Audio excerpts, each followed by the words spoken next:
Admiral Zextal of the Galactic Council drummed his 3 fingers against the crystal table, his compound eyes fixed on the holographic display before him. The footage playing showed yet another human incident during the recent border skirmish with the Kraxan Empire. "Impossible," muttered Counselor Virene, her luminescent tendrils pulsing with distress. "How did a single human ship defeat 3 Kraxan dreadnoughts?" The Admiral's mandibles clicked in frustration. That's not even the worst part. Watch what happens next. The hologram showed a small human vessel, barely a quarter the size of the massive Kraxan warships, performing maneuvers that seemed to defy the laws of physics. Instead of following standard combat protocols, the human captain had transformed their supply ship's industrial mining laser into a makeshift weapon by redirecting it through the vessel's deflector array. "They weren't supposed to be fighting at all," Zextal explained.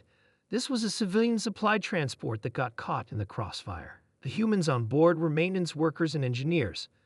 The council chamber fell silent as they watched the human ship dance between enemy fire, using the asteroid field as cover.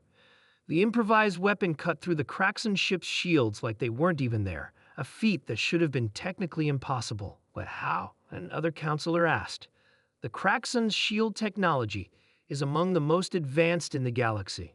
Because Zextal sighed, the humans realized that if they modulated their mining laser to match the exact frequency of the asteroid field's natural radiation, it would create a resonance cascade that... He stopped, noticing the blank looks from his fellow council members. They turned their tools into weapons using science that our military engineers hadn't even theorized was possible. The footage continued, showing the aftermath. Instead of destroying the Kraxan ships, the humans had precisely disabled their weapons and engines. Then, to everyone's surprise, they had rescued the stranded Kraxan crews and provided them with emergency medical care. "This is the 5th incident this month," Virene noted. "Remember what happened in the Cygnus sector?" Everyone nodded. A human agricultural vessel had repelled a pirate attack by weaponizing fertilizer and irrigation equipment. The pirates had surrendered after their ships were entangled in rapidly growing space barnacles, a defensive technique that was now being studied by top military scientists across the galaxy. "And the incident at Proxima Station," another counselor added, "where their maintenance crew sealed a catastrophic hull breach using nothing but cleaning supplies and cooking ingredients." Zextal pulled up another report on the holographic display. "Our analysis suggests that humans don't think like other species when it comes to combat, where we see rigid categories, weapons, tools, civilian equipment. They see possibilities. Everything is potentially a weapon, a shield, or a solution to them. And worse, they're capable of making these connections at incredible speeds, even under extreme pressure. But they're so primitive," Virene protested. "They've only had faster-than-light travel for less than a century. Their technology is practically archaic compared to most spacefaring races." "That's exactly what makes them dangerous," Zextal replied. "They developed in a high-gravity environment on a death world, forcing them to become incredibly resourceful. They don't have specialized organs or natural weapons like most species, so they learn to turn everything around them into tools.